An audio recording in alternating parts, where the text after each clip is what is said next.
Hello friends, welcome. Friends, yesterday I recorded this video with the title which is right in front of your screen.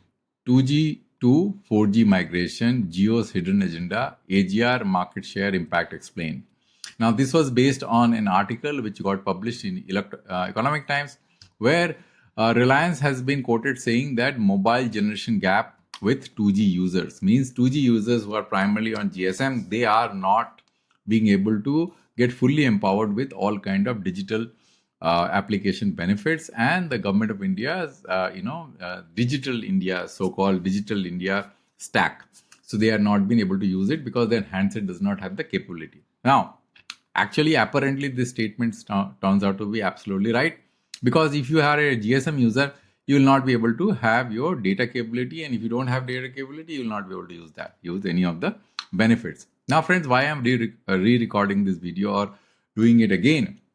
Because one of my Twitter followers requested me for the same.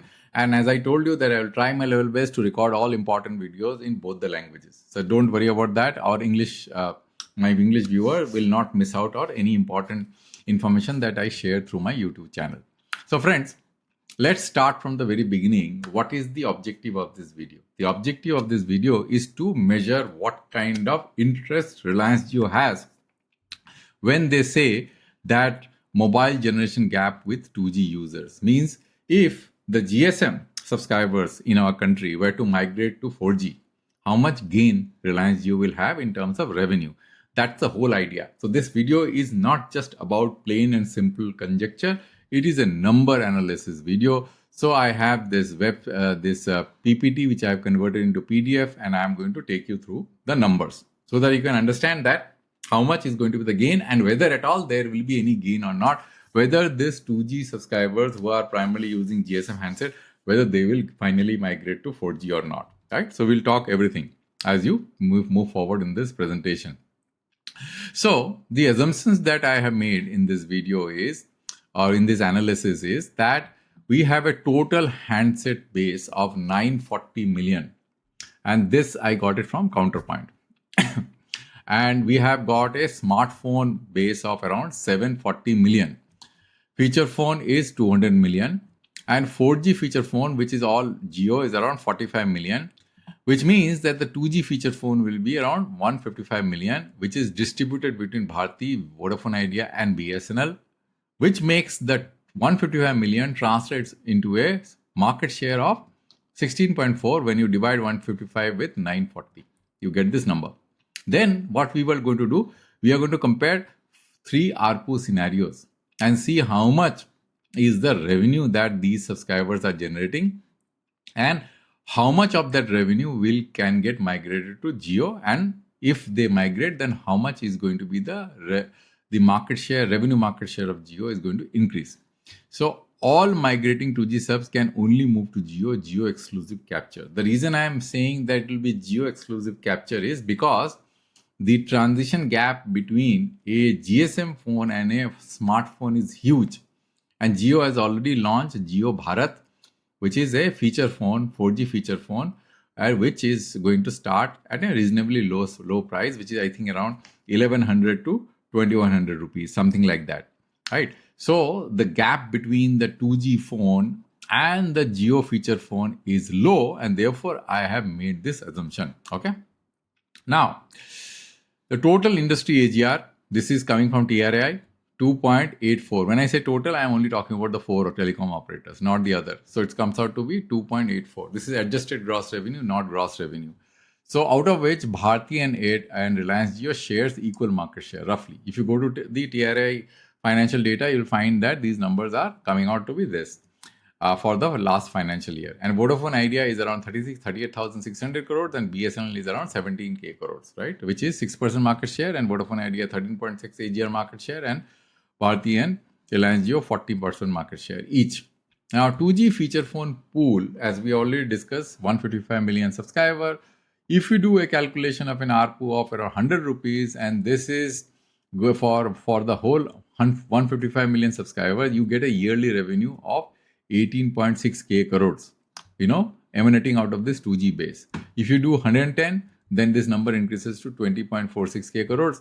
And if you do 120, then the number increases to 22.32K crores. Now, why I am is increase it incrementally? Currently, it is at 100. The reason I have done it because as you move to a 4G feature phone, the affinity to pay a little bit more may be there. So you have to do this two scenario analysis as well. Now, if you take this as the base case and then you distribute the revenue based on their existing subscriber market share, Bharti, out of Bharti, the total revenue of 2G emanates is 10.6K crores, Vodafone is 5.5K crores, and BSNL is 2.5K crores. So, point to be noted is that for VI and BSNL, because of their AGR numbers are low, it becomes roughly around 14% for both. So the 2G population in a subscriber in both Vodafone Idea and BSNL seems to be pretty large compared to Bharti. Okay, and Jio anyway is going to be zero. They don't have any GSM network. So the entire 2G pool of 8.6K crores shift to Jio, which is the base case, 100 rupees. If that happens, then how the AGR number changes? So what will happen? Airtel will be at 1.134 lakh crores. Jio will be at 1.326 lakh crores. And then VI is 33.11K lakh crores because they are going to lose their subscribers. And BSNL is going to be at 14.5K crores because you have to subtract that number, the distribution that we have between Airtel, VI and BSNL of this value, and all moves to Jio. So Jio gains how much? 18.6K, and their revenue share increases from 14.1% to 46.4%. Similarly, if we assume the second case, which is the case number 2, 110 ARPU, then we're using the same logic. What we see that Airtel market share loses to 39.4%, Jio's market share increases to 47.4%, and VI market share decreases to 11.5%, and BSNL 5.1%. So Jio gains a significant market share, which is clearly seen. Similarly, for the third case, which is 120, we have a revenue pool of 22.3K crores, and we can see that the numbers change in this following manner. Airtel drops to 39%, Jio increases to 48%, VI 11.3%, and BSNL 5.1%, which means that the impact on both VI and BSNL is going to be significant if they lose their 2G subscriber, and Jio gains from 40 to 48%, almost 700 basis point increase. Right. So key takeaway is the following here. Right. If Jio captures this exclusively, this whole base of 155 million sub, which is 6.5% of the total AGR of all the four operators, will increase Jio's RMS if you take the base case of 100 to by 660 basis point.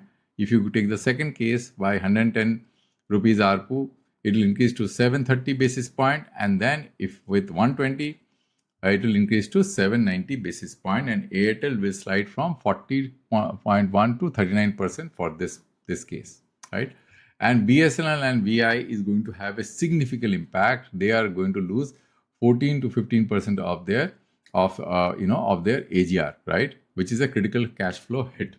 Strategically, this is going to be a win for Jio. So when Jio says that India has a mobile generation gap, 2G users are missing out, this is with a selfish interest because they want all the 2G subscribers to migrate to 4G and latch onto their 4G feature phone.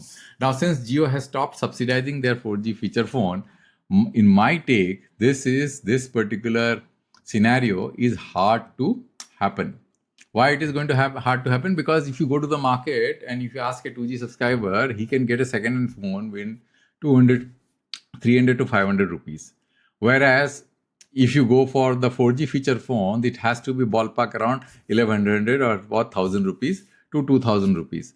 So if anybody gets a phone so cheap and the India's consumer affordability is so low, and if you look at the MOSPI, Ministry of Statistics and Program Implementation data, which I captured in this website, and I will like to blow this a little bit. You can see that This chart gives you an analysis of how do household expenditure of consumer services and focus on communication. So these are the line item which Ministry of Statistics and Program Implementation does a survey on. And every year they have done a survey of the total expenditure, which is 100, and then they've broken down into each and every item, which becomes the foundation for our CPI index calculation, which is the inflation index. So every year they keep on doing this survey, and you will find that the consumer services, excluding conveyance, is such a small number, right? And there are hardly any items which is of substantial value on which you can map the mobile handset. Because even in the durable goods, slice is also very, very low. You see 6.87%. And since the overall, monthly income of the consumer, which is, we call it MPCE, is for rural is only 4,122, right? So if I zoom it a bit, and you can see that, just a minute, let me zoom out a bit. And then if I go here and zoom it from here, you see that this is 4,122 and 6,996 for urban. So you see this is urban and this is rural.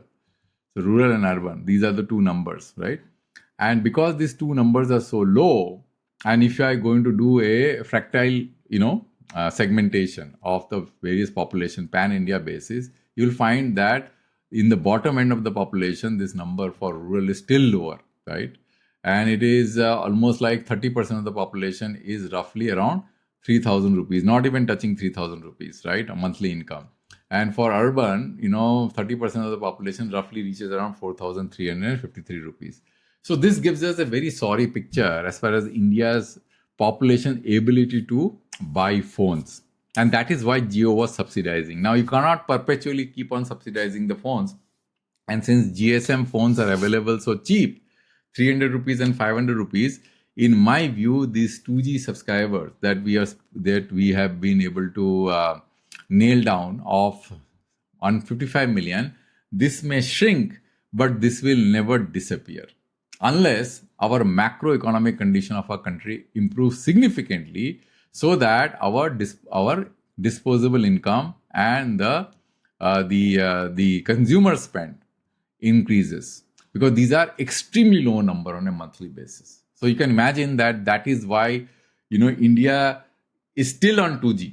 Even after 25 years, right, of the launch of 2G, we are still on 2G and we will continue on 2G for a long period of time. And therefore, when Jio says that there is a mobile generation gap and the 2G users are missing out on digital money, that is right. But the mobile generation gap is going to continue because our macroeconomic condition and the consumers who are at the bottom of the pyramid, their income has not increased. They are still at a very low income as per Ministry of Statistics and Program Implementation. That is the sorry state of India, friends. And that is why, friends, when people talk about that we have the cheapest, data, it is not because of any kind of, operators' willingness to do charity. It is because if you don't bring the data prices down, you will never be able to generate revenue, right? Because the product of the population and the rate is going to be the revenue. So if you pull up your data prices, you will see that the revenues of the operators are going to go down. So that is the reality, though it is being used as a marketing gimmick by the Indian government as well as the Indian operators, but they will not tell you the truth that they are forced to bring the data prices down or the voice prices down. Otherwise, their revenues are not going to rise, right? Because our population does not have the paying capacity. We have a large number of people and we are not a developed economy yet. So thank you, friends, for your time. I hope that you like this video. And thanks for watching till the net. And I'll come back with a new video on a new topic next time. Thank you very much, friends.